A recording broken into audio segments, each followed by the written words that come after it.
हमने 18 में से 17 डिफरेंट एपिथेलिया जो बॉडी ह्यूमन बॉडी में रिकॉग्नाइज कर सकते हैं।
So this is a mere presentation of different arbitrary diagrams of different systems and areas of the body.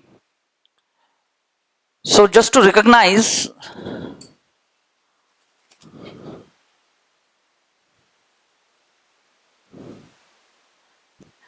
three different areas of what we call female reproductive system.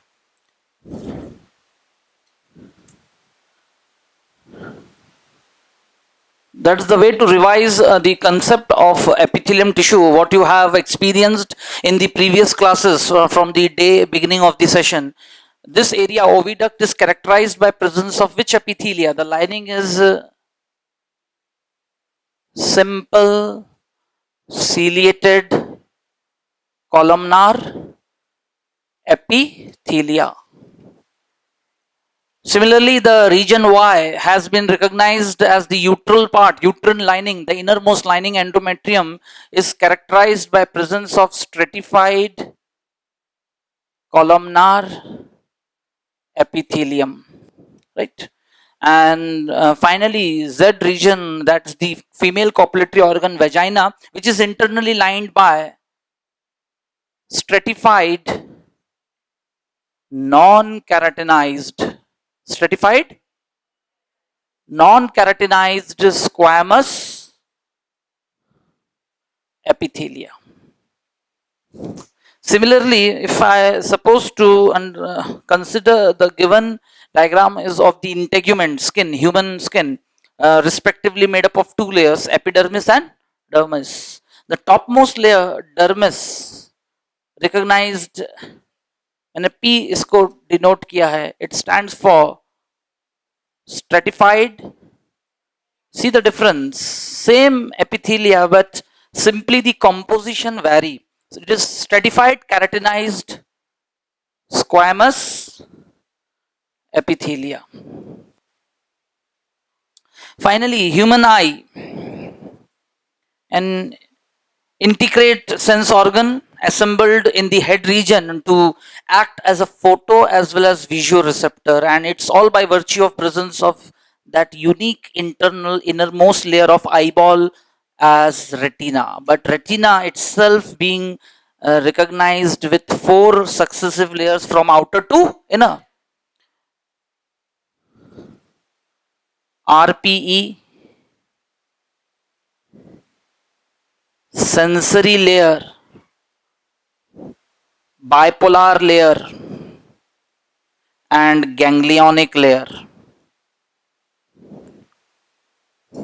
There are 4 successive layers, but point to be recognized, जो retinal pigmented epithelium है, it's a specialized epithelium to be recognized as pigmented epithelia, which is a type of modified simple cuboidal epithelia, or just below it is present the sensory layer, which is comprised of rod and cone cells. Rod and basically those cells were earlier columnar shaped, लंबे लंबे simple columnar epithelia थे, लेकिन in due course of time वो जो है modify कर गए, differentiate कर गए and acquire either rod shape or cone shape.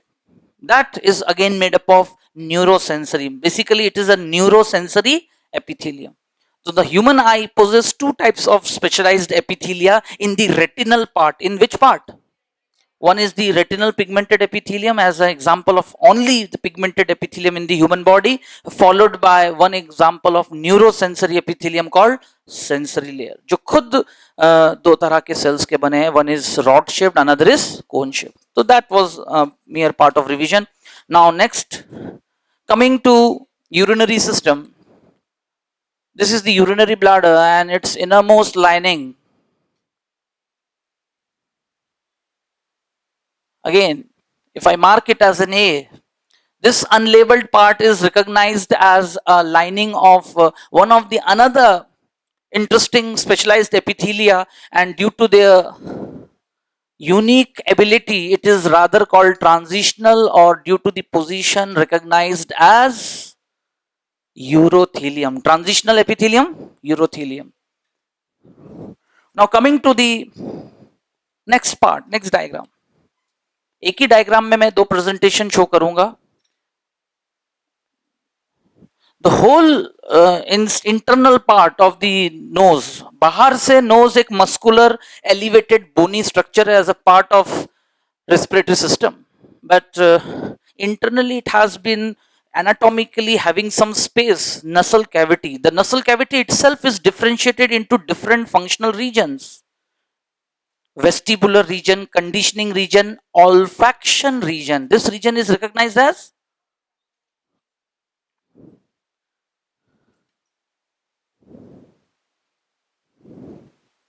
the so-called incoming air after getting filtered, after getting conditioned as per the body temperature, soon have some particles. Whatever the source of that air, incoming air, वो अपने आसपास environment से कुछ particles लेके आते हैं, and those particles might give the sensation of some or either good or bad smell. तो मैंने शुरू से ही न्यूरोसेंसरी एपिथेलियम को कहा था कि they are modified epithelia, rather basically being epithelia but totally undergone modification transitions to execute and play, to impart some important physiological role for the body. Hence they are specialized. Rather they are not known for their covering, covering तो वो कर ही रहे हैं, लेकिन वहां रहते हुए अपने खास काम को अंजाम देते हुए। और फिलहाल जिस न्यूरोसेंसरी एपिथेलियम की बात कर रहे हैं, है तो एपिथेलियम लेकिन नर्वस टिश्यू जैसा काम करना, एबिलिटी टू परसीव, पहचान करना, बोलते ना हिंदी में, है ना, एहसास कराना, परसेप्शन कराना किसी चीज का, perception of what, presence of some और either stimuli which gives us sensation to take some responding decision, that ability of the human body is called the perception. बाकी जो अरेंजमेंट है, that's ability is biologically called our senses, five sense organ, and using all those five sense organ properly at right time with right direction is the common sense, the sixth sense called common sense, जिससे हमारे survival values बनते हैं given environment में। तो coming to my point of discussion is कि ये तो उसका एक पूरा एस्पेक्ट था। मुझे तो अभी फिलहाल एपिथेलियम टिश्यू पढ़ते हुए उसके सारे एस्पेक्ट्स, वेराइटीज देखते हुए, न्यूरोसेंसरी कैटेगरी में अगर नोज एक एग्जांपल है, how nose basically primarily part of respiratory system but secondarily it also play a role of sense organ. तो उसके अंदर वो सेंस ऑर्गन जैसे एट्रीब्यूट्स कहां से आए? Thanks to the presence of a special lining made up of neurosensory epithelium, rather termed as, क्या नाम दिया गया इसको? Schneiderian membrane. क्या नाम दिया था? तो point to be noted, olfaction region में यहां मैंने अभी एक मार्किंग की है। This bluish marking shows the presence of Schneiderian membrane, जिसके पीछे ऐसे bunch of fibers run करते हैं, together they bunch to make the one of the ultimate first typical cranial nerve, जिसे हम olfactory nerve कहते हैं। क्या कहते हैं? तो नर्वस सिस्टम तो सिर्फ यहां तक है, बाकी उसके एक्सटेंशंस ये है मॉडिफाइड एपिथेलियम, जो कवरिंग भी करेगा और नर्वस सिस्टम का रिप्रेजेंटेटिव का भी काम कर रहा है। Rather due to their special arrangement and functioning it is called neurosensory epithelium. Nervous system तो यही खत्म हो गया, बंच ऑफ न्यूरॉन्स, न्यूरॉन्स के भी जो एक्सॉन्स हैं, all laid in from organ to CNS, organ to sensory nerve. कैसा नर्व है ये? नर्व इज आइदर सेंसरी और मोटर और मिक्स्ड,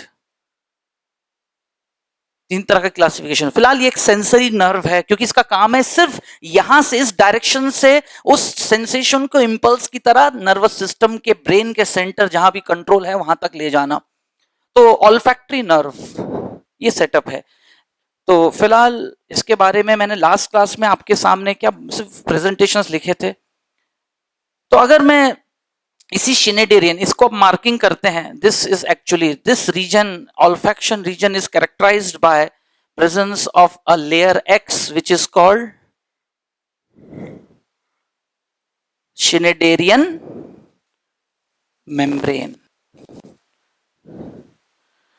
सो प्रीवियस क्लास में ये सब मेंशन करके गया था, सारे organs, there are 5 sense organs, लेकिन जिनमें से 4 सेंस ऑर्गन्स में न्यूरोसेंसरी एपिथेलियम अलग अलग नाम से, लेयर से मौजूद हैं। One of them is nose, है ना, possessing Schneiderian membrane in its olfaction region of nasal cavity, thereby making the nose to act as a olfactoreceptor, a receptor for sensation of smell.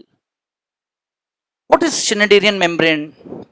It is histologically a neurosensory epithelium.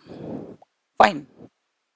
Now, being neurosensory epithelium, it might have got its own texture. Yes, definitely. Being epithelia, ये रहा basement membrane.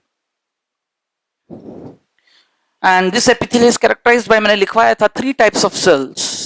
3 type के sales होते हैं, लंबे लंबे supporting sales और छोटे basal cells.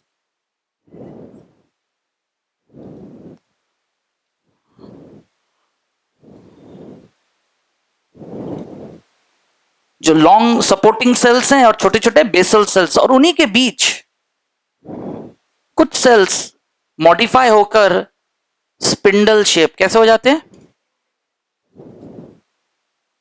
एक सीरीज में ऐसे दिखाया, थोड़ा सा यहां, थोड़ा यहां, थोड़े थोड़े दूर पे। तो स्पिंडल शेप्ड होके उनके एक एंड पे होते हैं सेंसरी हेयर्स और दूसरे एंड पे होते हैं नर्व फाइबर्स। यही नर्व फाइबर्स आपस में बंच बनाते हैं and further joined to enter into the cranial nerve. Which cranial nerve? Olfactory nerve. So three types of cells यहां पर रहते हैं. तो इस न्यूरोसेंसरी एपिथेलियम को मैंने शिनेडेरियन मेम्ब्रेन क्यों नाम दिया? क्योंकि अब ये प्योरली एपिथेलियम नहीं रहा, क्योंकि truly a tissue should possess a same type, similar type of cells in structure, function and origin. जबकि इसका नेचर इस डेफिनेशन के अकॉर्डिंगली अब मॉडिफाई हो चुका है. 3 तरह के अलग अलग सेल्स और इसी लेयर के अंदर थोड़े थोड़े दूर पे मौजूद है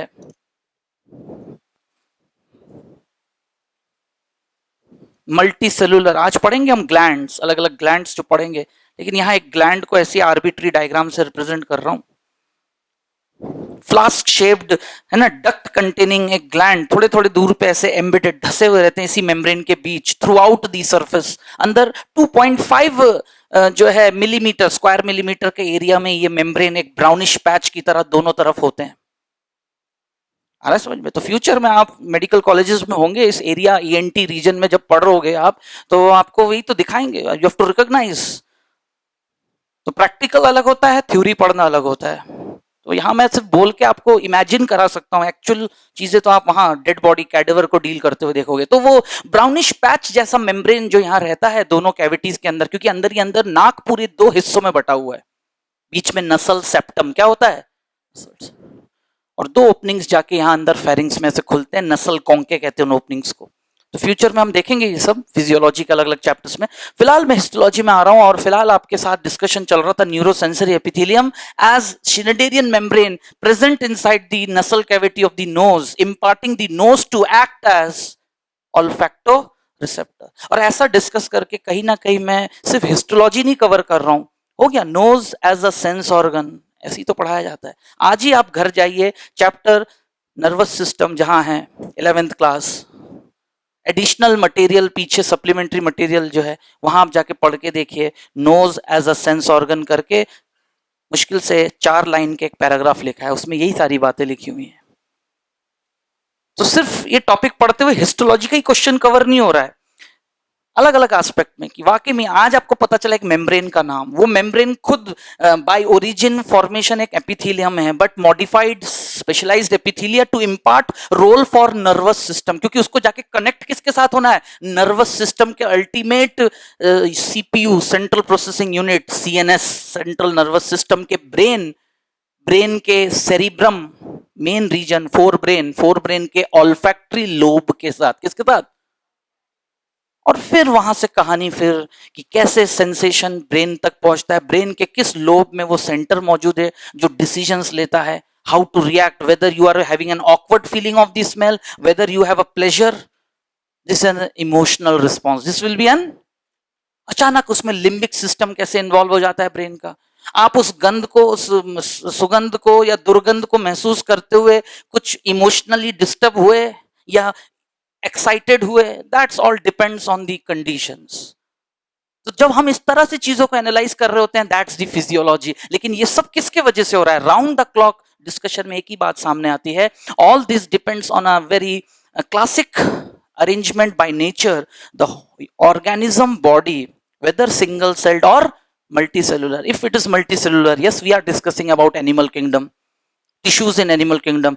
In animal kingdom, simplest animal body also must begin with multicellularity, because animals and plants experience the utmost environmental changes. ये fundamental बातें आपको चैप्टर के शुरू में introductory lines लिखवा दिए गए थे. And that was the reason why the क्या बोलते कंडीशन अराइज्ड कि काम तो करने हैं वही सारे जिससे कि सर्वाइवल वैल्यूज, एक ऑर्गेनिज्म की लाइफ एट्रीब्यूट सामने आए, बट उन कामों को एक सेल से नहीं लिया जा सकता. It has to be divided, physiological division of labour. सारे सेंसेशन, 5 जनरल सेंसेस अगर एक ही ऑर्गन को दे देते तो भी काम नहीं बनता. उसको भी काम एक है सेंसेशन लेना, लेकिन उसकी भी वैरायटीज है, उसको भी शरीर ने बांट दिया है. Smell, this is division of labour. क्यों? क्योंकि हर चीज के लिए एक एनाटॉमी चाहिए, एक अरेंजमेंट चाहिए, नहीं तो कॉम्प्लेक्सिटी और उलझ जाएगा। ऐसी शरीर इतना कॉम्प्लेक्स है और उससे काम भी उस तरह से लिया जाएगा तो problems certainly will arise more. तो that's the organisation what we call body organisation. शरीर को संगठित कैसा किया जाए, बनाया कैसे जाए।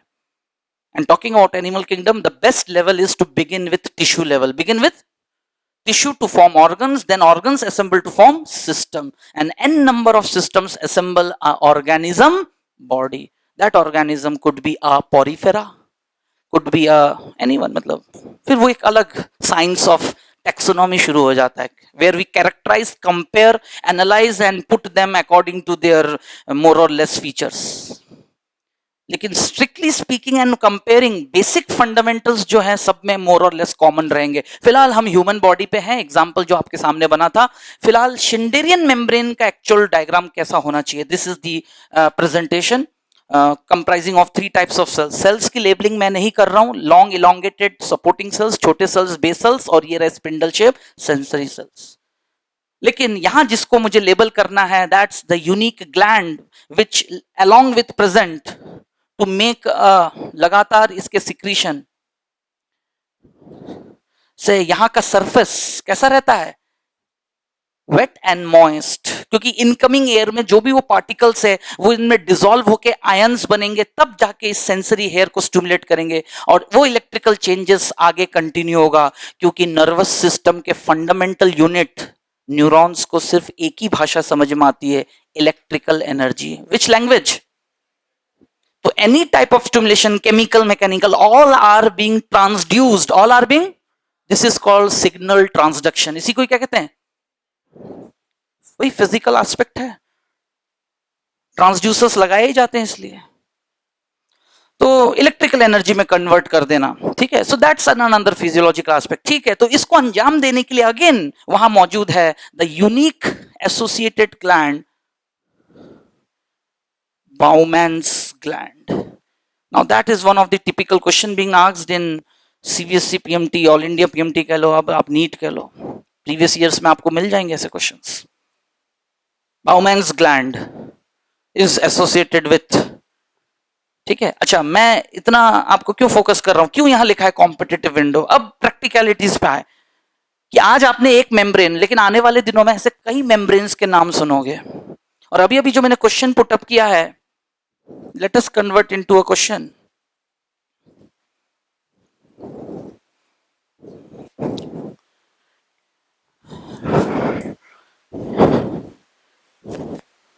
सबसे लास्ट में मैं शिनेडेरियन मेम्ब्रेन लिखता हूं। कभी ना कभी आपको पता चलेगा कि एक टेक्टोरियल मेम्ब्रेन होता है, बेसिलर मेम्ब्रेन, रीजनर्स मेम्ब्रेन, और ये सारे मेम्ब्रेन भी इन्हीं सेंस ऑर्गन्स में कहीं ना कहीं है। जैसे अभी अभी आपको पता चला Schneiderian membrane present as a neurosensory epithelium inside the olfaction region of the nose to impart it as an olfactory receptor, to make it an olfactory. वैसे ही ये मेम्ब्रेन्स भी मौजूद है कहीं ना कहीं। कहाँ और कैसे होते हैं आने वाले दिनों में पता चलेगा। लेकिन अभी अभी जो ने पढ़ाया बाउमैन्स ग्लैंड, इन तीनों में से किस मेम्ब्रेन के साथ एसोसिएटेड होते हैं? आंसर विल बी, ऐसे क्वेश्चंस अचानक से एक अलग से हाइप देते हैं क्वेश्चन पैटर्न्स को, ठीक है। क्वेश्चंस तो इजी है, 1 लाइन क्वेश्चन और सीधा सीधा ऑप्शन बना हुआ है। कुछ बच्चों से बन जाता है एंड कंसिडरिंग, अरे कितना इजी क्वेश्चन आ गया। और कुछ बच्चे पढ़े ही नहीं होते, पढ़े होते हैं भूल चुके होते हैं। Many reasons workout during the examination period, उस एग्जाम हॉल में बैठ के। लेकिन आपको इन चीजों से तो उभर कर अपना परफॉर्मेंस देना है। तो हम क्या और कैसे पढ़ रहे हैं इसको फॉलो करें।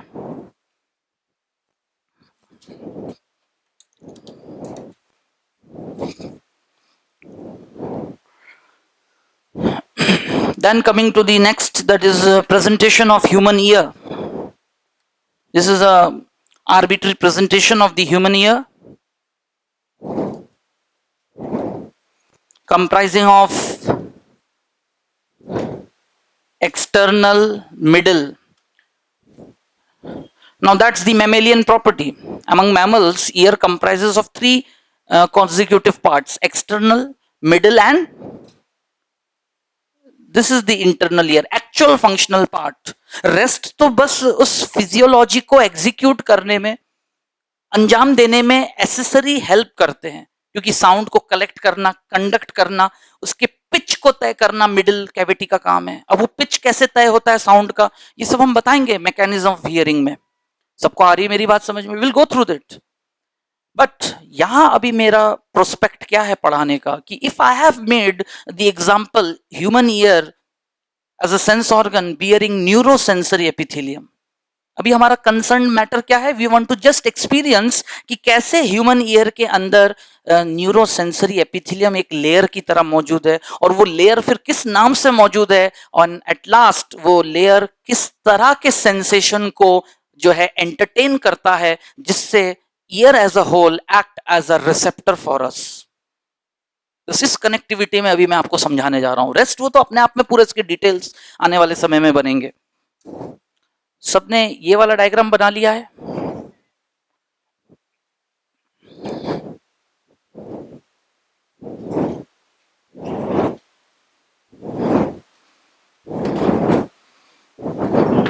ओके, सो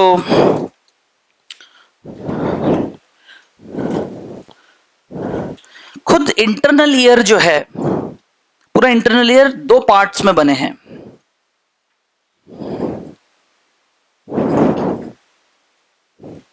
वेस्टिबुलर अपैरेटस, ठीक है, वेस्टिबुलर अपैरेटस, ये जो हिस्सा पूरा दिख रहा है, और ठीक इसके नीचे जो कॉइल्ड पार्ट दिख रहा है, tubular part, this is called cochlea. This is called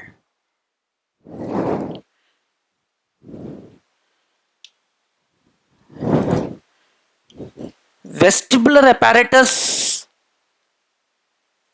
जिम्मेदार है बैलेंसिंग के लिए. किसके लिए? Whereas cochlea is responsible for, एक सिंपल सा question, hearing organ of human ear. अरे ईयर ही तो खुद ऑर्गन है हियरिंग के लिए, लेकिन question, in human year which is the hearing organ? Options लिखे होंगे, टिम्फैनिक कैविटी, वेस्टिबुलर अपैरेटस, कॉक्लिया. मतलब क्वेश्चंस बनने का क्या है, क्वेश्चंस डिजाइन कैसे होते हैं? सिंपल आंसर होगा कॉक्लिया. और which is the balancing organ of the complete human structure? External internal ear में वेस्टिबुलर अपैरेटस. ठीक है, this what suggests कि human ear is a dual receptor. Human ear is a, it's not a single oriented receptor, it's a dual receptor. Now dual receptor for what? One is the sensation of body balancing, हमें समय समय पे unconsciously without will हमें एहसास कराता है एक balancing का, and we are in a state of balance, whether in sitting position, standing position, any type of motion, movement, body is in any type of movement, kinetic motion, whatever, so balancing. तो अब देखिए, vestibular apparatus में भी जो semi circular canals होते हैं, क्या होते हैं? दीज,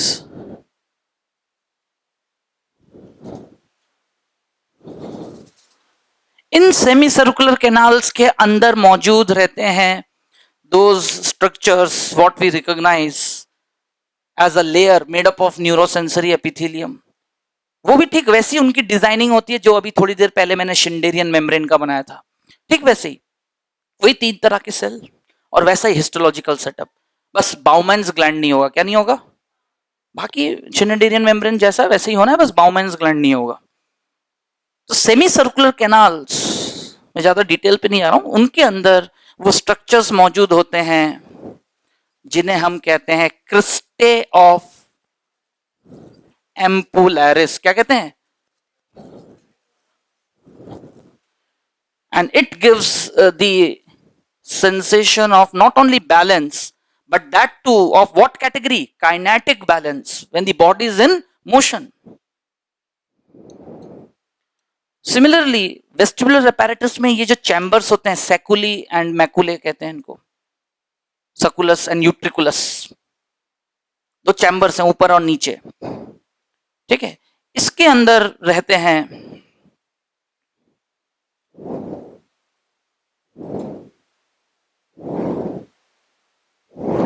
इनके अंदर रहते हैं न्यूरो सेंसरी एपिथेलियम लेयर, जिनको हम कहते हैं मैकुले लिथोरिया। क्या कहते हैं? मैकुले लिथोरिया। और दे impart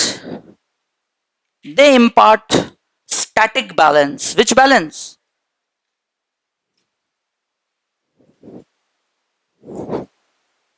They are responsible for static balance for the body.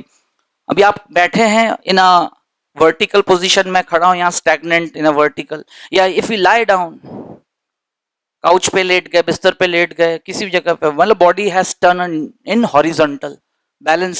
Static खुद दो तरह के होते हैं, वर्टिकल एंड हॉरिजॉन्टल, व्हाटएवर बताएंगे सब mechanism of hearing and balancing के साथ आगे चल के। लेकिन आज मैं आपको सिर्फ इतना याद करा देना चाहता हूं, yes, human ear as a sense organ possess the presence of neurosensory epithelium, the modified version of simple columnar epithelia, or there to represent the role of nervous system. And what is the role of nervous system? To entertain, है ना, to welcome different types of stimulus and changes from the external environment in various forms, in form of smell, vision and whatever so.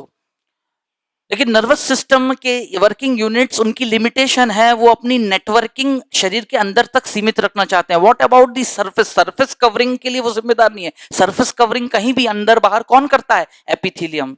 तो nervous system collaboration कर लेता है किसके साथ? Epithelium के साथ, वेयर सम, है ना, dignified areas of the complete body have modified themselves as neurosensory epithelium and known by different names.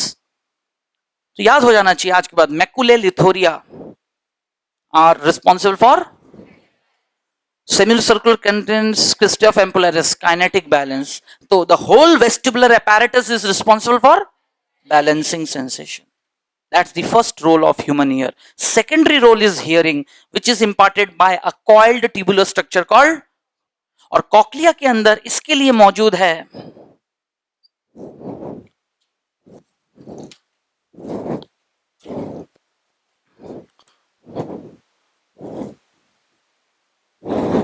that layer is called organ of Corti.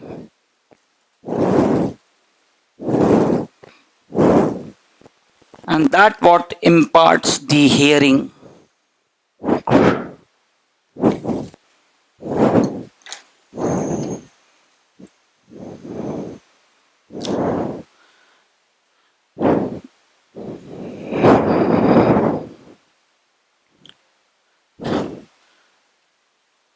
Now let us move to digestive system.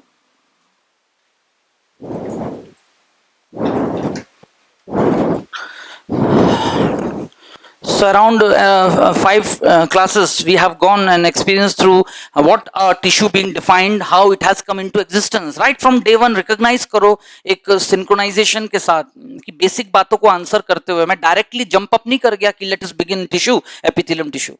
I started with a very fundamental question of जहां मैंने सीधे सीधा आपके सामने biosphere अर्थ बना दिया, organism शब्द समझाना था मुझे actually. What do you mean by a living world? Living world comprising of some members. Who are those members? Are they invisible? Are they visible? If they are visible, that means they must occupy some space and having some matter. So, यानी they have got a body, organized body. Body is made up of what? Living body किस चीज का बना होता है? Life on earth first time arised in form of a structure what we recognize as cell. Life तो आ चुका था, लेकिन लाइफ की जो डाइवर्सिटी थी, लाइफ जब से आया तब से लेके टिल डेट जो लगातार घटना होता रहा invisibly with a hidden event, that's the changes, gradual slow study changes what we called evolution. तो लाइफ द सुपरनैचुरल पावर जिसे हम मानते हैं, उसने सोचा लाइफ मैंने बना तो दिया, लेकिन समय के साथ चीजें चेंज होती जाएंगी, उस चेंज का सामना किसी चेंज से किया जाएगा, and that change is brought first of all in the body organisation. अब शरीर सिंगल सेल्ड रहते हुए यूनिसेलुलर ऑर्गेनिजम्स ही सिर्फ दुनिया का सामना नहीं कर सकते. The life has to take some other form. तो तब आया मल्टी सेलुलरिटी. शरीर को और बेहतर बनाने के लिए next level of organization is to multi cellularity. यहां से हमारा डिस्कशन स्टार्ट हुआ था, और इस बात को पूरे लिविंग वर्ल्ड में ट्रूली कौन एमेंड लागू किस पे होता है? क्या सब पे होता है? नहीं. It comprises the whole living world. Is technically आज हम जानते हैं बायोलॉजिकल वर्ल्ड में 5 किंगडम में हम रिकॉग्नाइज करते हैं. लेकिन उनमें से शुरू के दो किंगडम में ये बात लागू नहीं होता है. They are primitive, they remain primitive with their primitive habitat, और उसी में जो थोड़ा बहुत इवॉल्व होते रहे. But thereafter the multi cellularity fundamental begin with the next kingdom fungus, but fungus still not rely on tissue formation, and that's a different story, क्योंकि फिर उनकी दुनिया शुरू होकर सीमित हो जाती है, and they have their own limitations with their habitat. Next comes the plant and animals, and they are the utmost. Living world is recognized in two different forms by a common layman: plant and animals. And these are two forms of organisms having their body. One is stationary, another is locomotive. Animals are recognized by their locomotion, characteristic locomotion, whereas plants are restricted to only movements, whatever.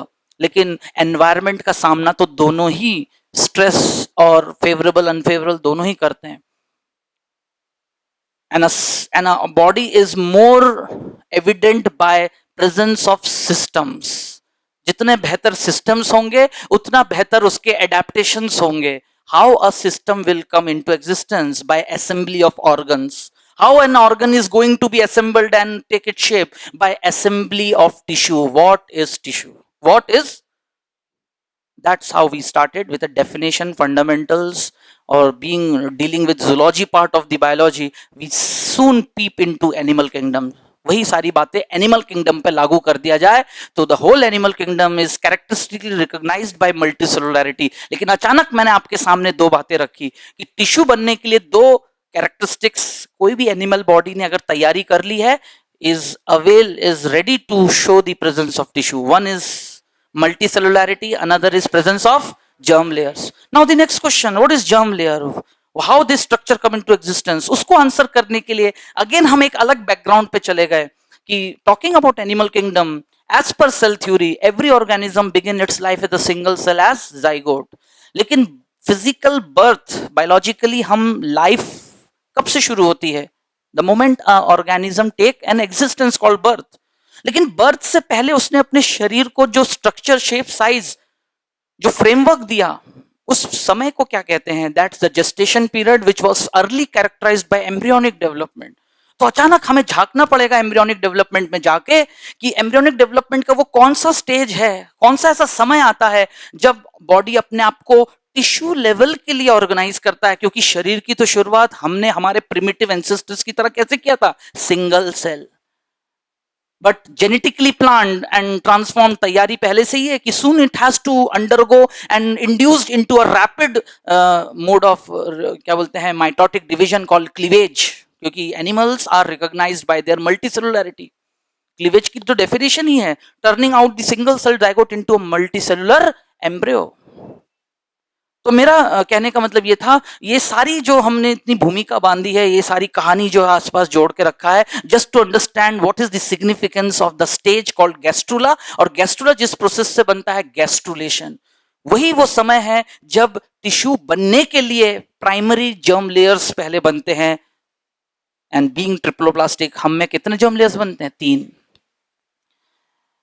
तो questions बनने के technical तरीके, language based dramatic question, N animal x identified in any, taxonomy के question है ये सब. लेकिन संबंध तो इनका हिस्टोलॉजी से ही है ना, टिश्यू से.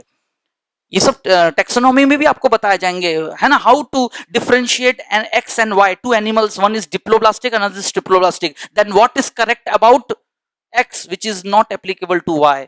ऑप्शंस बने होंगे. तो मैं आज ही, मतलब उस दिन तो बताऊंगा, उस दिन आपको रिवीजन लगना चाहिए. आज ही आपको समझ में आना चाहिए कि फंडामेंटल्स क्या है. एनिमल किंगडम में सबसे पहला phylum Porifera is only multicellular but still remain Parazoa. Still remain मतलब an intermediate combination, neither unicellular not truly multicellular. बीच के इस कंडीशन को पैरा कंडीशन कहते हैं. जैसे मेडिकल साइंस, एक होता है पैरामेडिकल साइंस. पैरामेडिकल स्टाफ क्या करता है? They are the accessory helpers. They know all the aspect but are limited up to some technical practice only. ठीक है ना. पैरामेडिकल स्टाफ, नर्सेस होते हैं, डीएमएलटी टेक्नीशियंस वगैरह होते हैं. और एक्चुअल मेडिकल साइंस की पढ़ाई कौन करते हैं? Who are being rewarded with the doctorate and doctor, जो उपाधि दी जाती है उनको. मेरी बात आ रही है सबको समझ में? More transform form of medical sciences and higher studies, DM and उसके आगे की पढ़ाई करके और स्पेशलाइज बनते जाते हैं. तो आपको ये जो कैस्केड ऑफ हायरार्की है वो हर जगह मिलेगा. Are you getting my point? लेकिन बेसिक चीजें तो शुरू, एक डॉक्टर भी वही सारी पढ़ाई करते हैं, आयुर्वेदिक सब। तो एनिमल किंगडम के मेंबर है तो सब में basically body is made up of cell, but number of cell animals are of two types, protozoa and metazoa. कुछ याद आया? मैं सब सब ये समझा चुका हूं आप लोगों को, और उससे आप तैयार हो चुके हैं कि if an animal X is an Parazoa, tissue is absent due to absence of germ layer. If an animal is Protozoa, tissue is absent due to unicellularity. बात ही खत्म, क्योंकि मल्टीसेलुलरिटी है ही नहीं। What is tissue defined as? Group of cells. शरीर ही एक सेल का है, नो डिवीजन ऑफ लेबर। ऐसा करते करते करते throughout animal kingdom the taxonomic position of tissue was the first phylum is deprive of tissue. Tissue for the first time began in animal kingdom among correct incorrect statements पे ऐसी बहुत सारी बातें लिखी होंगी, उनमें यही तो एक जानकारी है। एनसीईआरटी में ये सब कहां लिखा हुआ है? एनसीईआरटी तो शुरू शुरू अपनी बात कर देता है टू द पॉइंट कि in animal kingdom it's due to the multi cellularity and so and, ऐसे करके अपनी बात शुरू कर चुका होता है। ठीक है, वो अपना अपना काम कर दिया। Let us take the subject. तो शुरुआत हुआ सिलेंट्रेट से। टिश्यू की शुरुआत कहां से? बट डज, आज आप जानते हो द एनिमल किंगडम, पहले दिन आप नहीं जानते थे, you are zero with the topic. ऐसा मान के चलो, आपको नहीं पता कितने टिश्यूज थे, लेकिन एक समय बाद पता चला। अब आप बैठ के रिवीजन कर रहे हो, रिकॉग्नाइज कर रहे हो कि does the animal kingdom right day one all the 4 typical tissues are expected in the animal members? No, everything starts with an infant stage and with the time advancement के demand के साथ चीजें बढ़ती जाती है। भले टिश्यू की शुरुआत first phylum that is the second in phylum coelenterate से शुरू हुआ, but it could have only the 2 tissue. Why so? Because it is diploblastic. It is, क्योंकि टाइप्स ऑफ टिश्यूज में आपके सामने बात रख दी गई थी कि मीजोडर्म से कनेक्टिव और मस्कुलर टिश्यू हमेशा साथ साथ किससे बनते हैं? मीजोडर्म से। डिप्लोब्लास्टिक मेंबर्स में मीजोडर्म तो होता ही नहीं है। तो ये सब रटने की जरूरत नहीं है, एक बार समझ लेने वाली बात है, and then you have to conceptually answer the questions and जो भी पूछा गया। बात खत्म हो गई। इसलिए, और ऐसा सिलेंट्रेट के बाद टीनोफोरा तक, क्योंकि both are the diploblastic members of animal kingdom. क्योंकि ट्रिप्लोब्लास्टिक कंडीशन कहां से शुरू होता है? प्लैटीहेल्मिन्थ। ठीक है, रूल हैज बिगन, नियम तो चालू हो गया, but still exception, platyhelminth doesn't have muscular tissue as well as connective tissue, नहीं है। मस्कुलर टिश्यू की सबसे पहले शुरुआत हुआ है एस्केल्मिन्थ। कहां से हुआ है? आज ही जाके एनसीईआरटी में देखिए, एस्केल्मिन्थ फाइलम के पैराग्राफ में लिखा है मस्कुलर फेरिंग्स, बोल्ड लेटर में। कारण ही है। अब क्यों उनमें क्यों नहीं, ये सब बाकी बातें मैं आपको टेक्सोनॉमी बढ़ाते हुए बता देंगे। लेकिन आज आप जान गए हो कि एटलीस्ट जिस टिश्यू की हम बात कर रहे हैं उसका फ्रेमअप क्या है पूरे एनिमल किंगडम में, क्योंकि ultimately throughout the day आपको ह्यूमन बॉडी के reference, and we too are animals, थोड़े सोशलाइज्ड है, बेटर है, इवॉल्व है, इंटेलिजेंट मैमल्स है हम लोग, but we are animals deciding more social life, है ना। Apart from nature, near to technology हो चुके हैं। नेचर से थोड़ा दूर, टेक्नोलॉजी के काफी नजदीक, but we too are still animals. तो हमारे कोर्स के अकॉर्डिंगली हम एनिमल किंगडम में किस स्पेसिमेन बॉडी को लेके पढ़ रहे हैं? None, it is only the homo sapiens sapiens, modern man. तो बात यह है कि हमारे अंदर टिश्यू को पढ़ने से पहले, हमसे पहले हमारे एंसेस्टर्स में वो टिश्यू कैसे, कब, कहां, किन कंडीशंस में आया। और टिपिकली चारों टिश्यू को अपने बेहतर फॉर्मेट में पढ़ने के लिए सबसे बेस्ट रेफरेंस बॉडी तो क्या है? Mammalian body. आप देखेंगे फिजियोलॉजी के हर चैप्टर में पैराग्राफ में एक लाइन ये जरूर लिखा हुआ है, for better reference and to understand the detail physiology of फलाना system XYZ, let us refer to mammalian body. और मेमेलियन बॉडी कौन? Human body. यूनिट का नाम ही है ह्यूमन फिजियोलॉजी। फिलहाल जो हिस्टोलॉजी है, एनिमल हिस्टोलॉजी पढ़ रहे हैं, but among the animal kingdom में एक सर्वे करा रहा हूं आपको, और सर्वे में ये बात आई समझ में कि फिर मस्कुलर टिश्यू की शुरुआत, एपिथेलियम नर्वस तो था ही, साथ ही साथ मस्कुलर की शुरुआत कहां और किस में हुआ? एस्केल्मिन्थ में। कहां तक? Till chordate. Still, but still which tissue is missing? Connective. कुछ तो कारण होगा, लेकिन ये फैक्ट है, still connective tissue doesn't, actual true connective tissue वो तो सिर्फ फाइलम कॉर्डेटा। फाइलम तो मैं बीच में और कोई ना बात करके सीधा सीधा मूव कर गया, जंप कर गया। तो let us for better understanding the 4 typical tissue type among animal kingdom, let us refer to phylum chordates among mammals, among a primata body, human body. Then I started with epithelium tissue. करीब 15 points आपने लिखे, उन 15 points को justify करते हुए diagrams बने, basic structure. Then I have taken up a discussion to classify the epithelium tissue. At a glance एक नजर में एक स्टेटमेंट दिया, the whole human body could be recognised by 18 different types of epithelia. अचानक से सुनते से लगता है अरे 18 एपिथेलियम कैसे याद करेंगे, बट बिल्कुल सिंक्रोनाइज होके परसिवरेंस शांत मन के साथ तीन बातें दिमाग में लाए जाए. Basis of function, number of layers, shape of cell. धीरे धीरे धीरे आपने देखा एक कैस्केड इफेक्ट की तरह आई स्टार्टेड द क्लासिफिकेशन, और आपके सामने अचानक at a glance flow chart के फॉर्म में 18 एपिथेलियम के नाम आ गए. Then slowly I followed those sequence. Covering category में सबसे पहले सिंपल कैटेगरी में आपने 8 तरह के एपिथेलिया देखे, फॉलोड बाय स्ट्रेटिफाइड में फिर नेक्स्ट 4 तरह के, एंड सो ऑन. ऐसा करते करते हमने स्पेशलाइज्ड एपिथेलिया, पिछले क्लास आपको चारों बता दिए गए थे, pigmented, followed by transitional, specially आपने एक्सपीरियंस किया जर्मिनल एपिथेलियम. कौन सा एपिथेलियम? एक तरह से आपके सामने मैंने एक लिटरेचर पोर्ट्रेट कर दिया कि आने वाले समय में फिजियोलॉजी के किसी भी चैप्टर को आप पिकअप करें, उसमें पढ़ना कैसे है, यही सब तो पढ़ना है, और जस्टिफाई करना है इन बातों को कि वाकई में वो लेयर जर्मिनल एपिथेलियम है, क्योंकि it is going to just support the unique prefertilisation event of male human body called spermatogenesis. Called, अब वो होता कैसे ये तो अपने आप में एक स्टोरी है, और उसका सिंक्रोनाइजेशन फीमेल बॉडी के oogenesis के साथ है कि नहीं है तो कितना और नहीं है तो क्यों, क्योंकि spermatogenesis is a continuous process whereas oogenesis is a discontinuous process. ऐसी बातों को पढ़ना, साबित करना, इसी को ही कहते हैं ट्रेंड ऑफ फिजियोलॉजी. लेकिन ये सब हो सके उसके लिए हमेशा एक अरेंजमेंट क्या बॉडी में अल्टीमेटली है मौजूद और किस तरह से मौजूद है, that what the nature of the topic we have started the session histology. ठीक है, तो ये तो एक प्रेजेंटेशन था कि आज तक जितना भी पढ़ा उसको अप्लाई अल्टीमेटली कैसे करना है. Coming to the organ histology, basic histology तो पढ़ चुके हैं, लेकिन किसी भी ऑर्गन को तुरंत रिवाइज करे घर पे बैठ के, भले आपने आज डाइजेस्ट सिस्टम नहीं पढ़ा, आपको कुछ नहीं पता अभी, तो मैं आपको डाइजेस्ट सिस्टम बनाया है, लेकिन मुझे तो अभी उसमें क्या डिस्कस करना है, एरिया वाइज कहाँ कौन से एरिया में किस खास एपिथेलियम की लाइनिंग है और क्यों. तो let us recognise this area is completely recognised as buckle.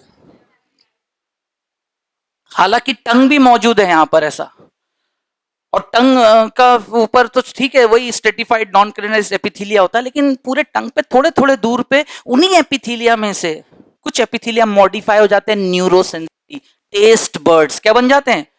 लेकिन अभी मैं उस बात को हाईलाइट नहीं करूंगा यहाँ पर.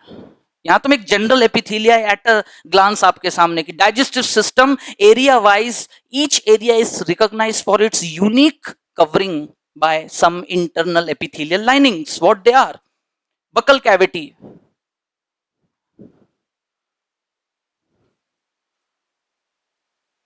pharynx,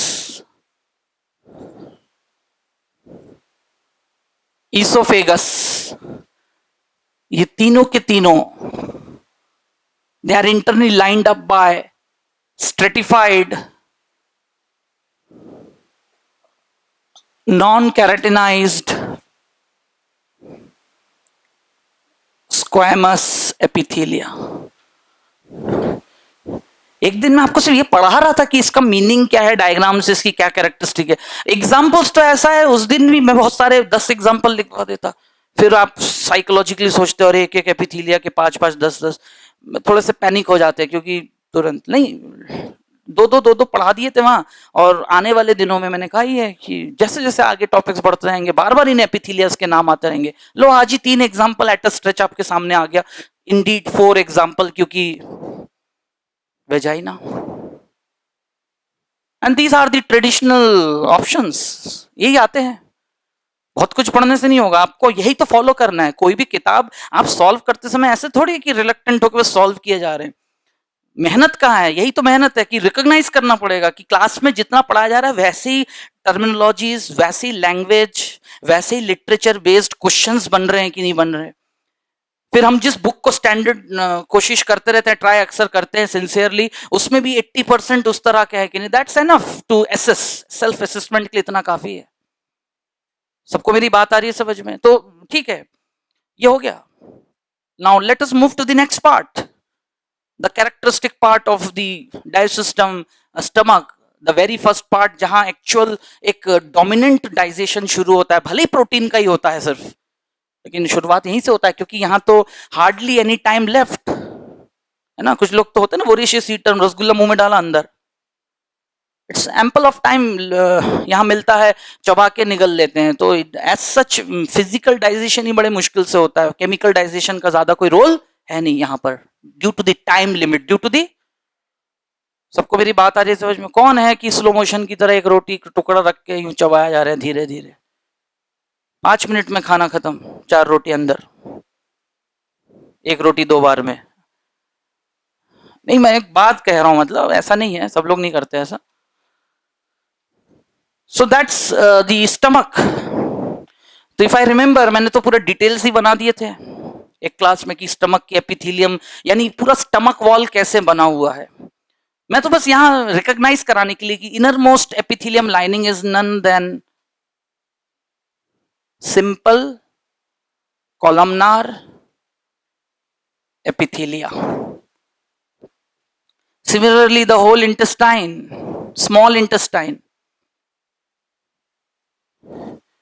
यहां क्या होता है? Simple brush border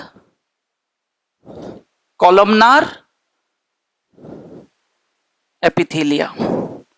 rest you know कि एक्चुअली वो एपिथेलियम किस लेवल तक जाके वो फोल्डिंग मौजूद है. इंडीड उस फोल्डिंग तक पहुंचने के लिए हमने पूरे इंटेस्टाइन के layer after layer, beginning with mesentery, serosa, muscularis, सब म्यूकोसा, म्यूकोसा. खुद म्यूकोसा 3 तरह की सक्सेसिव फोल्डिंग शो करते हैं, सर्कुलर, प्लीका, सर्कुलर, फिर villi, finger like projection, and finally microvilli. और वो माइक्रोविलाय लाइनिंग एक्चुअली किसके होते हैं? Those linings of enterocyte cells. कौन से सेल्स? एक इंडिविजुअल सेल को एंटेरोसाइट कहते हैं, और वो जब एक लाइनिंग की तरह सीरीज में अरेंज हो जाते हैं, that give rise to simple brush border columnar epithelium. और सिमिलरली लार्ज इंटेस्टाइन में भी यही लाइनिंग होती है, simple columnar epithelia, large intestine में भी.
So the next left out part of epithelium tissue, glandular epithelia.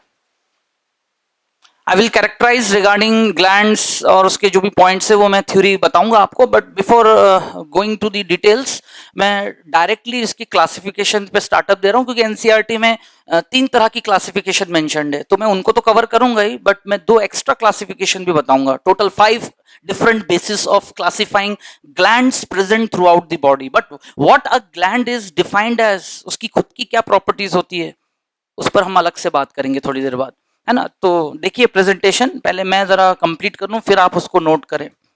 पहले तो मैं जिस तरह से बनाऊंगा वो देख देख के यही याद हो जाना चाहिए. So to begin with, a structure uniquely present inside any animal body recognized as glands. Glands, first of all, on the basis of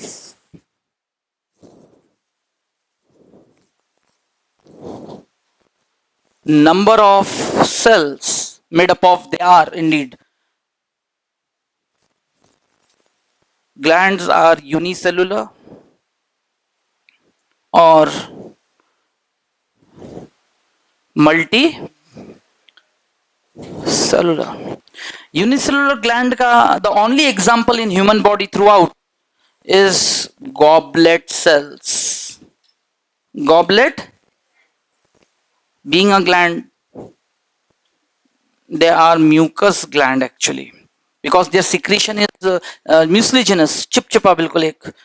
तो goblet cells, except goblet cell, rest all glands are multicellular. Now the question arises, if all glands are multicellular, definitely they might be next level, उनकी organization next level का होगा tissue level, क्योंकि more than one cell tissue.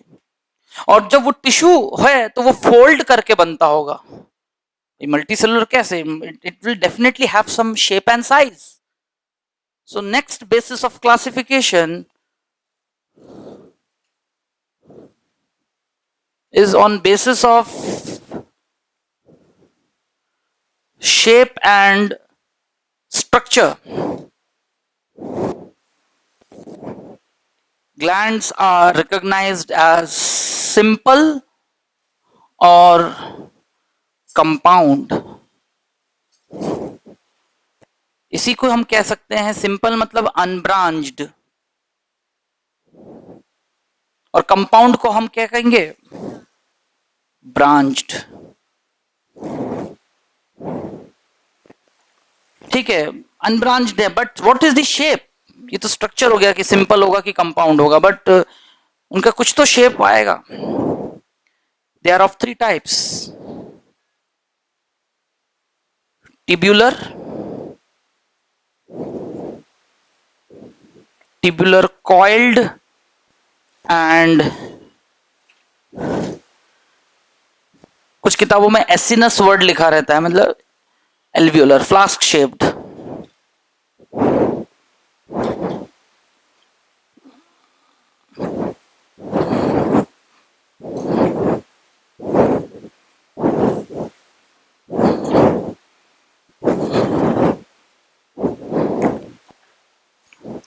Similarly, compound is again of 3 types: tubular,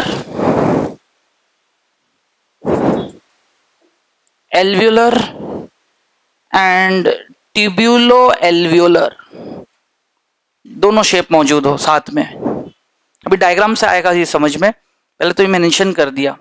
ठीक है, on the basis of cell glands throughout the body either unicellular और multicellular. If multicellular, definitely they are going to get invaginate, fold out to give some shape and size to the gland as an organ, as an. तो either they are simple और unbranched, और उसमें भी shape actually ऐसे mentioned हो गया. तो 6 categories आते हैं. अगला है all glands are recognised as such structure of the body as a secreting unit. शरीर का कोई भी ऐसा असेंबली, एक ऐसा बॉडी पार्ट जो कुछ ना कुछ सिग्निफिकेंटली सिक्रीट करे, दैट्स अ ग्लैंड. और जो कुछ भी वो सिक्रीट करता है, इट इज ऑफ आइदर और एल्स फिजियोलॉजिकल इंपॉर्टेंस. कुछ भी ऐसा चीज नहीं है कि जो मतलब जरूरत नहीं शरीर को और बनाया जा रहा है, नहीं. What ever, whether it is an oil, sweat, tear, nasal secretion, mucus, hormones, different enzymes, internal these are the properties of glands. मतलब अगर एक सीरीज से मैं पॉइंट्स लिख पाऊं, how glands are characterized. They could be intrinsic, they could be extrinsic, they could be organized, found in a specialized area of the body, or could be throughout discrete, शरीर में पूरे फैले हो. Sweat gland, oil glands. Are you recognizing all these points? So ठीक है, what are then glands and what they are, how made up of? That's our point of discussion in the topic histology. So all glands are histologically developed from epithelium tissue. Which epithelium tissue? Simple cuboidal epithelium. Always कहीं भी body में gland हो, simple cuboidal epithelium tissue की folding से अलग अलग shape size लेके वो रिस्पेक्टिव एरिया में ऑर्गेनाइज होके ग्लैंड बन जाते हैं, which could be a cell, unicellular, और अ टिश्यू और एन ऑर्गन. और ऑर्गन हो जाते हैं तो कुछ टिपिकल ऑर्गन्स तो मिलके सिस्टम बना देते हैं. All endocrine glands assemble to make which system of the body? Endocrine system of the body. and typically they produce secretion chemically which acts as a biological messenger informative molecules, hormones. And hormones basically what nature they have, they doesn't need the presence of duct, they doesn't need the presence of, else they get poured into the bloodstream or then reach up to their target organ, they are on, that nature is making them endocrine, क्योंकि duct से अगर जो पहुंचते हैं those are recognized as exocrine.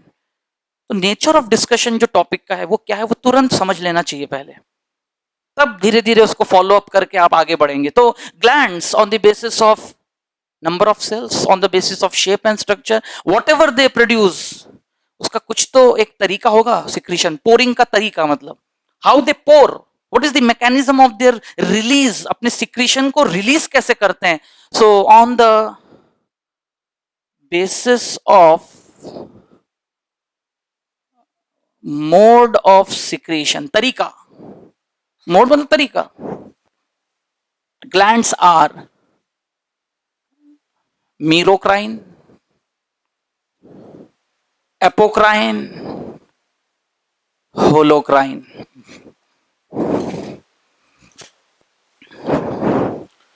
Next,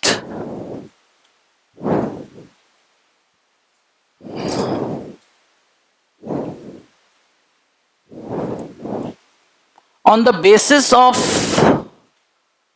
nature of secretion, मतलब whatever they release उसका basic texture कैसा है, whether it is watery, पानी जैसा बिल्कुल पतला, तो वो ग्लैंड बन जाएगा सेरस, कैसा gland. whether the secretion is a little bit mucilaginous, चिपचिपा है, then it is the mucus gland. And both पानी जैसा भी है और चिपचिपा भी है, सपोज सलाइवा वाटरी भी है और थोड़ा चिपचिपा भी है, मिक्स्ड ग्लैंड, कैसा gland, mixed gland. And the last basis of classification of gland is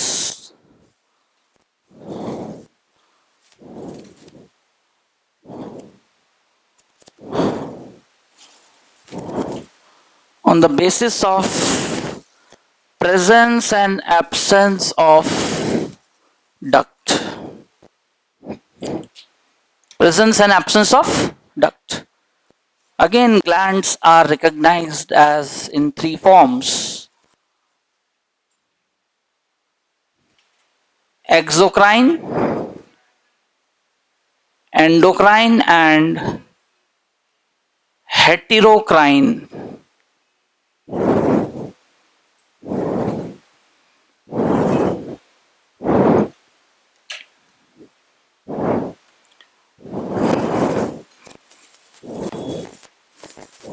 Now it's your homework to go and follow into the NCERT जहां जहां लिख दे रहा हूं.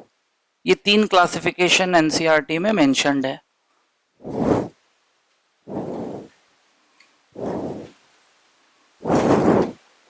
राइट और ये दो एक्स्ट्रा आपको बताया just to make you understand the terms, कि कल किसी ग्लैंड के बारे में अगर ऐसा कहते हैं, सपोज इन नियर फ्यूचर हम कोई सिस्टम पढ़ रहे हैं और किसी ग्लैंड का नाम आता है और मैं कैरेक्टरिस्टिक कहता हूँ it is recognised histologically by, है ना, फला फला ब्ला फीचर्स, ऐसे फीचर्स हैं इसमें, तो उसमें ये टर्म्स जब आएंगे तो you should not get panic कि क्या है, व्हाट डज इट मीन. उनकी मीनिंग्स आज आपको बता दिए जाएंगे.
So to follow the classification, सबसे पहला ग्लैंड टाइप जो है यूनिसेलुलर।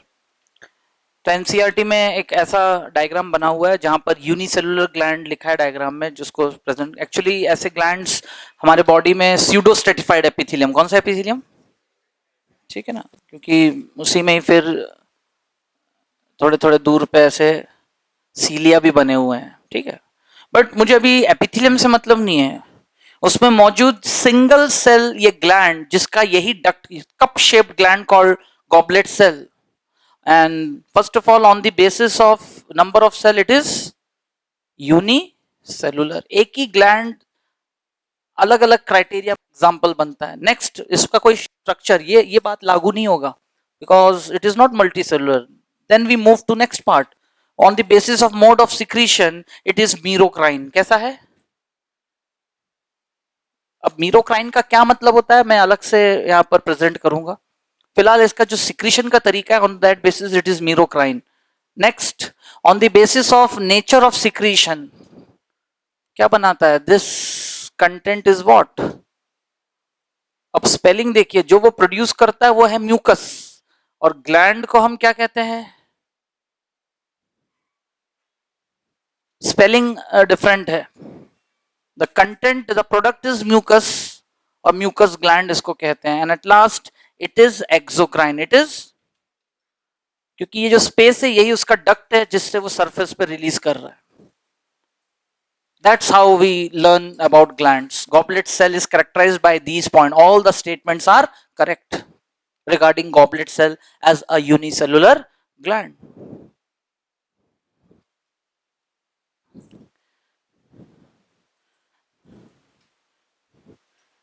अब एक मल्टीसेलुलर ग्लैंड का एग्जांपल लेते हैं। एनसीईआरटी में तो डायरेक्टली एक ऐसा डायग्राम बना हुआ है।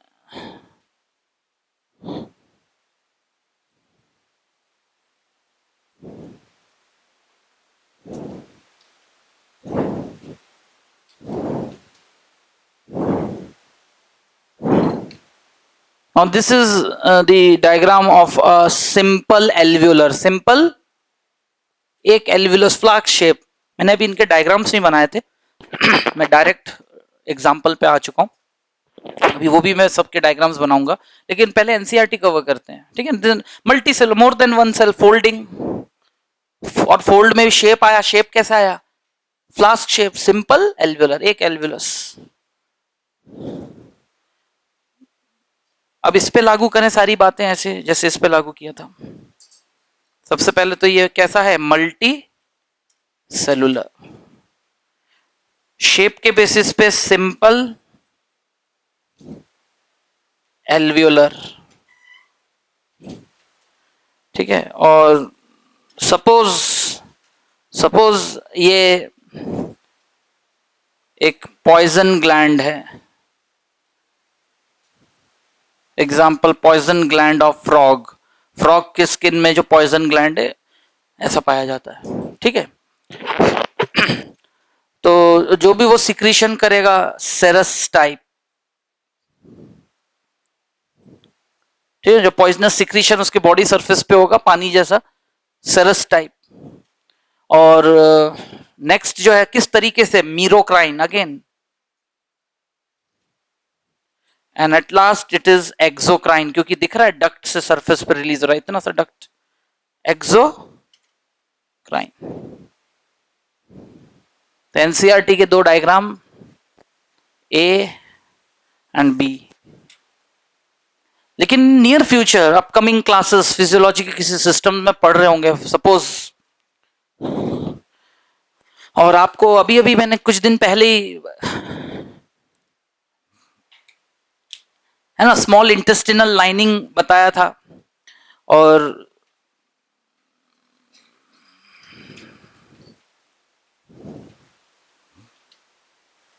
उस दिन तो मुझे एपिथेलियम बताना था।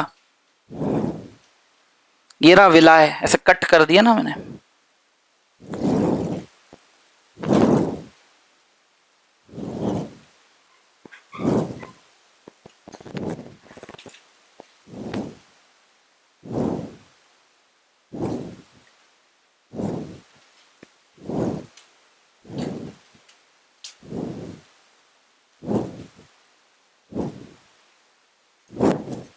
ठीक है, ये रहा वो वॉल।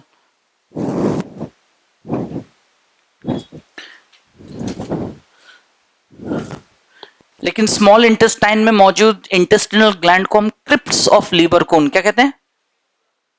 ठीक है, तो सपोज क्वेश्चन जब बनेगा, डाइजेस्ट सिस्टम का क्वेश्चन है, ठीक है, क्रिप्ट्स ऑफ ल्यूबरकून क्या है, कहां पाया जाता है, ठीक है, but that gland has got its, being a gland it has got its characteristics जो आपको आज बताया जा रहा है। तो दो एनसीईआरटी के एग्जांपल कवर करने के बाद देखिए ये रहा लैक्टियल,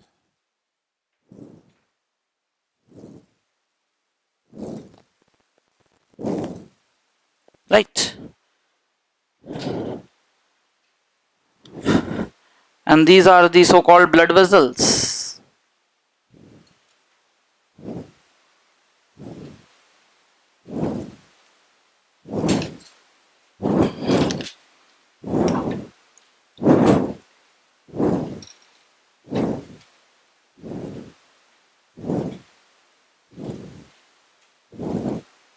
ठीक है, so basically I am not interested in this, ये तो मैंने दिखाया कि जहां हम डिस्कस करने जा रहे हैं, तो between the two villi, between the, ये जो जंक्शन यहां आके ये जो दिख रहा है, यहां फोल्डिंग्स अंदर अंदर इन दी लाइनिंग ऐसे,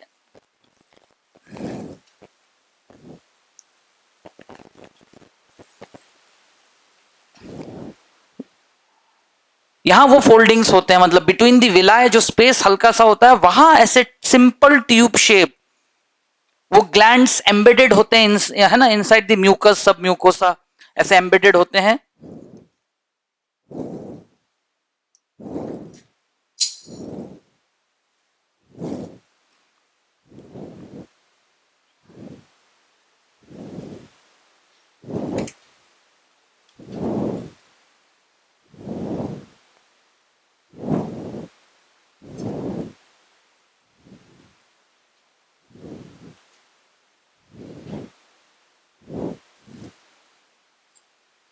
यहां पर ऐसे थोड़े थोड़े दूर पे ऐसे इसको हाईलाइट किया है, दीज सिंपल ट्यूब शेप्ड, जो दरार की तरह दिखते हैं, जैसे दीवार में दरार क्रैक्स पड़ जाते हैं, ये ग्लैंड्स को क्रिप्ट, क्रिप्ट शब्द का मतलब क्या होता है, Lieberkuhn is the name of the scientist, why the gland has been named crypts of Lieberkuhn. ये ग्लैंड्स पूरे इंटेस्टिनल वॉल में विलायस के बीच जो स्पेस होते हैं उसमें धसे हुए होते हैं, एम्बेडेड ऐसे, उनके सिक्रीशंस यहाँ सरफेस पे ऐसे धीरे धीरे धीरे यहाँ पहुंचते रहते हैं to perform the digestion, followed by फिर होगा एब्जॉर्प्शन, जिसके लिए सरफेस एरिया चाहिए था। क्या चाहिए था? वो तो हमने ऑलरेडी डिस्कस कर लिया, three foldings contributing to increase the surface area many fold, कई गुना बढ़ा देना। लेकिन small intestine is better recognized for complete site of digestion first of all, and it is brought about by a presence of unique histological glands called crypts of, these are called crypts of Lieberkühn intestinal glands, जैसे stomach के digestive glands को gastric glands कहते हैं, वैसे ही intestinal gland को क्या कहते हैं? क्रिप्ट्स ऑफ रिवर कोड. And it is the example of simple tubular. कैसा gland? What the simple tubular means, मतलब वो ग्लैंड कैसा होता है? अब यहां पर तो कोई कॉलमनार सेल्स थे, याद आया? मैं डायरेक्ट बना रहा हूं, है ना? Simple columnar brush border sales.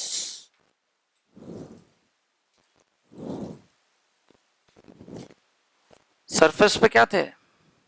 Simple columnar brush border cells. लेकिन अंदर फोल्ड करते से इनका शेप क्यूबॉइडल, क्या चेंज हो जाते हैं? क्यूबॉइडल ऐसे हो जाते हैं.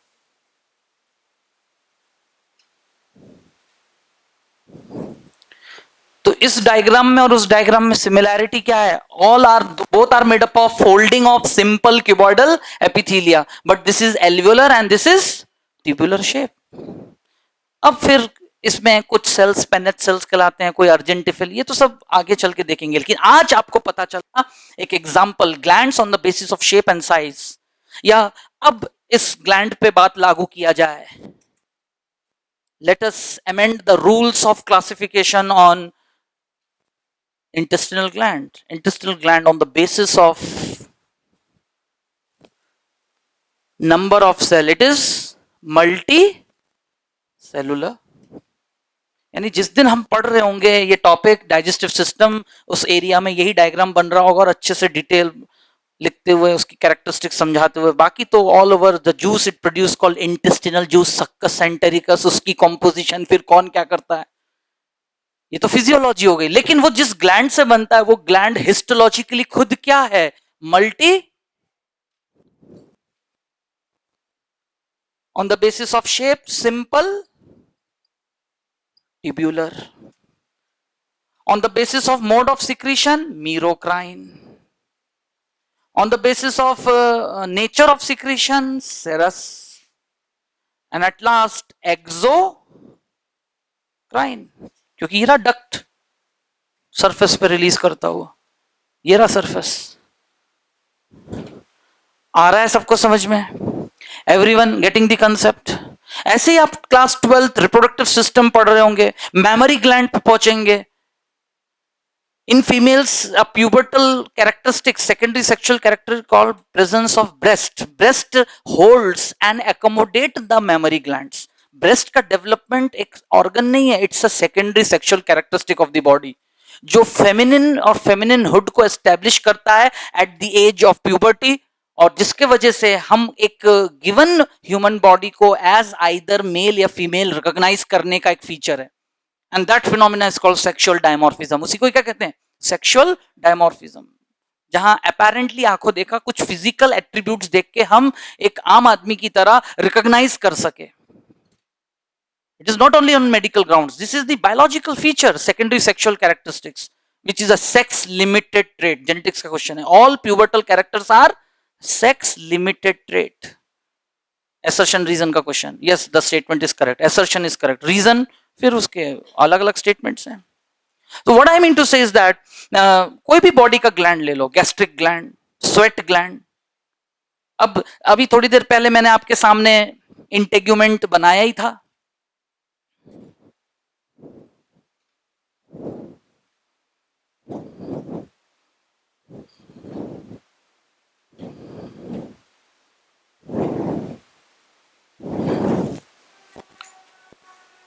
तो वही एपिथेलियम स्ट्रेटिफाइड है, लेकिन सबसे नीचे का लेयर होता है सिंपल कॉलमनार. कैसा होता है? स्ट्रेटम मेल्पिजम लेयर कहते हैं, जर्मिटेवम लेयर भी कहते हैं, है ना, सबसे नीचे का लेयर. अब वही लेयर इन्वेजिनेट करके ऐसा कॉइल्ड हो जाता है, सिंपल ट्यूबुलर कॉइल्ड. बॉडी में सिंपल ट्यूबुलर कॉइल्ड का एकमात्र एग्जांपल स्वेट ग्लैंड, जिसकी ओपनिंग फिर टॉप ऊपर तक जाके खुलता है, और ऐसे छोटे छोटे पोर्स सरफेस पे, हेयर फॉलिकल के नजदीक से एक एक पोर होता है. हर एक पोर अंदर क्या है, ऐसे ग्लैंड की तरह, simple tubular coiled. This is the diagram of what, sweat gland. So sweat gland is multicellular, simple tubular, coiled, again merocrine, serous type and exocrine. And सबको आ रहा है समझ में? अब आपको अगर मैं इन सबके एग्जांपल्स यहां लिखने की जरूरत नहीं, आने वाले दिनों में मतलब, लेकिन जिस दिन मैं पढ़ा रहा हूँ किसी ग्लैंड का नाम, उस दिन ये टर्म्स जब यूज करूंगा, उनके मीनिंग तब आपके दिमाग में अपने आप फ्लैशबैक में आना चाहिए. तब कोई हाथ उठा के पूछेगा sir what is exocrine, then I have to jump from here. अरे यस और नो, मतलब एक लेवल, मतलब डे 1 डे 2 हर दिन हम एक लेवल क्रॉस कर रहे होते हैं हमारी स्टडी, हमारी तैयारी में. सबको आ रही है मेरी बात समझ में? क्योंकि आज का नेचर ऑफ स्टडी ये है, एक दिन डायग्राम ये भी बनेगा, उस दिन तो ये डायग्राम और डिटेल बनेगा. आज तो एक रेफरेंस लेने के लिए कि मैं आपको सिर्फ रटाना नहीं चाह रहा हूं, आपको एक्सपीरियंस कराना चाह रहा हूं कि yes, crypts of Lieberkuhn as an intestinal gland, one of the prominent gland of digestive system among those digestive glands, is characteristically histologically exhibiting these features. All the given statements are correct. Now coming back to the explanation,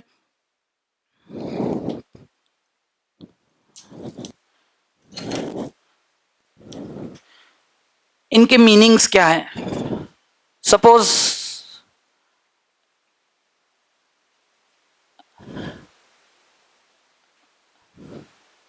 ये रहा वो surface, इस surface को अब मैं ऐसे show कर रहा हूं, ठीक है? वॉट एवर सिक्रीशन जो इसको बनाना है अपने साइटोप्लाज्म में पूरा फिलअप हो चुका है, हाईली कंसंट्रेटेड हो चुका है, बस सिंपल डिफ्यूजन से रिलीज कर देना. Released by simple any such gland which happens to release their product secretion by simple diffusion from higher to lower, that mode of secretion तरीका मीरोक्राइन. बस इतना सा. वही अगर कोई ग्लैंड, अगेन ये रहा सरफेस, अपने सिक्रीशन को सबसे पहले एपिकल पार्ट में कहां पर इकट्ठा कर लेना? The cell accommodate and accumulate the secretion in its apical part, and thereafter वो उस सिक्रीशन को लेकर अपने सेल के उस ऊपरी हिस्से को पिंच ऑफ करता है. एक होता ना छोटा सा हिस्सा टूट जाना, डैमेज करके, सेमी डैमेज अपने आप को आधा. Try to understand. सेल ने अपने आप को आधा डैमेज कर लिया, टू रिलीज, पिंच ऑफ करते हुए रिलीज किया. That's way of secretion is called apocrine. कभी इसका क्वेश्चन थोड़ी आएगा कि एपोक्राइन का मतलब क्या होता है, लेकिन मैं क्यों पढ़ा रहा हूं, बस आज के बाद एपोक्राइन का मतलब क्या है और वो किस किस ग्लैंड पे. There are some peculiar gland, सब पे नहीं, क्योंकि ज्यादातर ग्लैंड्स बॉडी में कैसे हैं, अभी तक जितने भी एग्जांपल सबके सामने कौन सा नाम आया? मीरोक्राइन. कुछ ही ग्लैंड से जो एपो और होलोक्राइन से रिलीज करते, बस वही 2-4 एग्जांपल्स याद रखने हैं. फिलहाल तो मैं एक एक नाम लूंगा. आ रहा है समझ में? That's you are going to make your preparation easier side. मतलब डिसाइड कर पाना कितना पढ़ना है और क्या नहीं पढ़ना है एक समय के बाद, ये डिसाइड कर पाना. That's the sign of winning. क्योंकि पढ़ना तो बहुत कुछ है, सब्जेक्ट तो बहुत कुछ है ना. मेन फिल्ट्रेशन वहां होता है और जहां समय एनर्जी वेव होता है, तब आप चारों सब्जेक्ट को इक्वली बैलेंस कर पाते हैं. नहीं तो अक्सर पैनिक होते रहते हैं, अरे ये भी पढ़ना है, ये भी पढ़ना है, यही सोचते सोचते में गुजर जाता है. And that how you feel the absence of time management. तो मैं हर दिन आपको हर क्लास में बीच में ये जो बोलता रहता हूँ, इसको आप घर पे जाके सीरियसली लागू तो करके देखें. जितना पढ़ा दिया जा रहा है इसको अप्लाई करना सीखो, नथिंग मोर देन दैट. पूरे एपिथेलियम टिश्यू से एक क्वेश्चन आना है, वो एक question it's the quantity, but variety can be anything. Gland का एक क्वेश्चन आ गया और कुछ नहीं आया, या फिर पिछले इतने दिनों से इतने सारे जो एपिथेलियम पढ़े उनमें से कहीं एक आ गया, लेकिन पढ़ोगे पढ़ के तो सब जाओगे ना. बस इतने पढ़ लो 18, और हर एपिथेलियम के मिनिमम 2 एग्जाम्पल, मैक्सिमम 4. ये डिसाइड कैसे होगा? By through some experiences of what, practice करोगे तो आप फ्रीक्वेंटली देखोगे कि ऑप्शंस पे किन के नाम मेंशन्ड है, और क्लासरूम में भी बोर्ड में मोर और लेस वही नाम सामने बार बार प्रोजेक्ट हुए कि नहीं. बस क्योंकि पूरे हिस्टोलॉजी से मैक्सिमम 4 क्वेश्चन आने, जो कभी पूरे आएंगे भी नहीं, लेकिन हम तो अपनी तैयारी 4 क्वेश्चन समझ के करेंगे, क्योंकि 4 तरह के tissues, epithelium, connective, muscular and nervous. आ रही मेरी बात समझ में? तो we are at the end of the chapter and the topic epithelium tissue, जिसमें अभी अभी मैंने आपके सामने मीरोक्राइन, एपोक्राइन। Next holocrine. फिर से ये रहा सेल की lining, but this time the complete cell cytoplasm again get filled, भर गया ये, और द कंप्लीट सेल रिलीजेस, पूरा सेल अपने आप को डैमेज करके रिलीज करता है। कंप्लीट सेल गेट अपरूटेड, जड़ से उखड़ जाता है सिक्रीशन को लेके। That's the mode of secretion. दो खास peculiar example, apocrine nature show करता है मैमरी ग्लैंड। कौन सा ग्लैंड? मिल्क जो बनता सेरस है, पानी जैसा, मतलब serous gland, but on the mode of secretion it is apocrine. Mammary gland in females, है ना, mammalian females are apocrine type. और वैसे ही हमारे जो ऑयल ग्लैंड्स है थ्रू आउट सेबम, जो ऑयल बनता है पूरे स्किन में, it is holocrine. This is दो खास एग्जांपल, यही आते हैं हमेशा ऑप्शंस।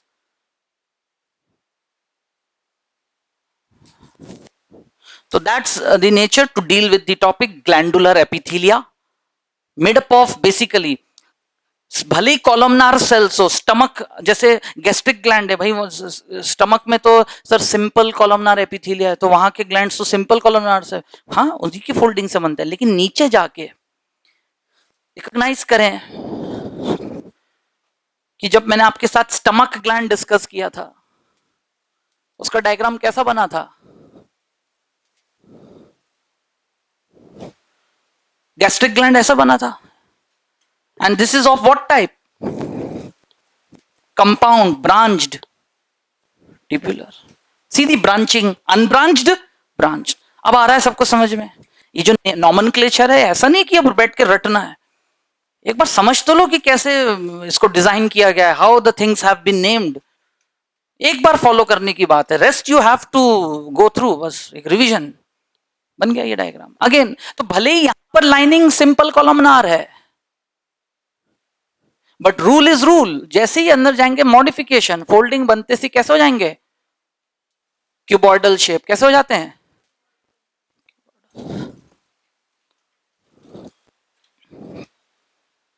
अब इनमें से कोई सेल